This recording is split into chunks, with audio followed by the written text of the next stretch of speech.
یہ جو ہونے والا اجتماع ہے، اس اجتماع سے مقصود بھیڑ جمع کرنا نہیں ہے، اس اجتماع سے مقصود لوگوں کو جمع کر کے یہ بتانا نہیں ہے کہ دیکھو کتنے سارے لوگ ہم نے جمع کیے، اس لیے کہ بھیڑ جمع کرنا تو اہل سیاست کا کام ہوتا ہے، اہل دین کا کام بھیڑ جمع کرنا نہیں ہے، بلکہ مقصد ہے لوگ جمع ہو جائیں اجتماع قلوب کے ساتھ، دلوں کی جمعیت کے ساتھ، دلوں کے اتحاد اور اتفاق کے ساتھ لوگ جمع ہو جائیں اور اتحاد فکر پر جمع ہوں۔ اتحاد فکر کیا؟ سب کی نیت، سب کی سوچ، سب کی فکر ایک جیسی ہو، اور وہ فکر کیا ہو کہ دین زندہ ہو جائے، دین کی محنت زندہ ہو جائے۔ کہاں پر زندہ ہو؟ سب سے پہلے میری اپنی ذات میں، میری اپنی ذات میں 100% دین آ جائے، دین کی محنت آ جائے، پھر میرے گھر والوں میں دین آ جائے، دین کی محنت آ جائے، میرے محلے میں، میری مسجد میں دین اور دین کی محنت کی فکریں پیدا ہو جائے،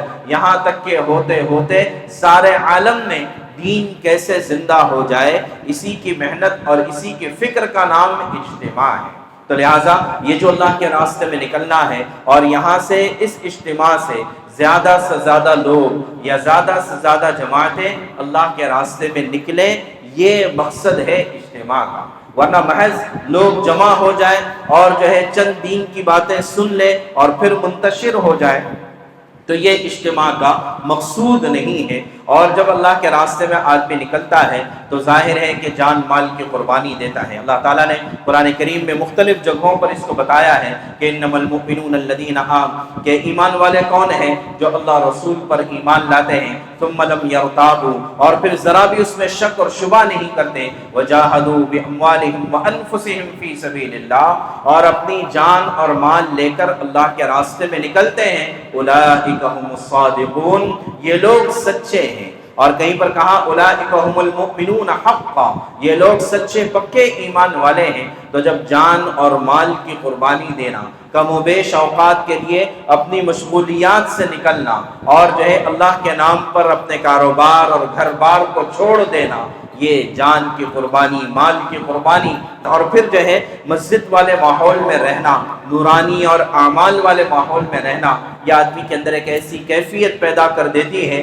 کہ ایک ایسی تحریک پیدا کر دیتی ہے کہ جس کی وجہ سے آدمی کا جو ہے اسلام پر عمل کرنا آسان ہو جاتا ہے، ایمان اور اس کی صفات اپنے اندر لانا آسان ہو جاتا ہے۔ تو وہیں سے بات جہاں سے شروع ہوئی تھی کہ یہ اس تحریک کا مقصد ہے کہ ایمان کو حرکت میں لانا۔ اسلام کے ظاہری اعمال تو لوگوں کو اب پتہ ہو چکے ہیں، لوگ مختلف ذرائع سے اسلام کے اعمال، اسلام کے مسائل، حلال اور حرام، یہ چیزیں جاننے کا جہاں تک تعلق ہے، لوگ بہت سی جگہوں سے اس کو جان رہے ہیں اور جاننا چاہیے بھی، اس کا انکار نہیں، لیکن جو ہے جاننے کے بعد عمل کا، اسلام میں داخل ہونے کے بعد صفات کا مسئلہ آتا ہے کہ ایک ایمان والا ہے، ایک مسلمان ہے، لیکن اس کی زبان سے کسی کو تکلیف ہو رہی ہے، اس کے ہاتھ سے کسی کو تکلیف ہو رہی ہے، جبکہ حدیث پاک میں کہا گیا المسلم من سلم المسلمون من لسانہ و یدہ،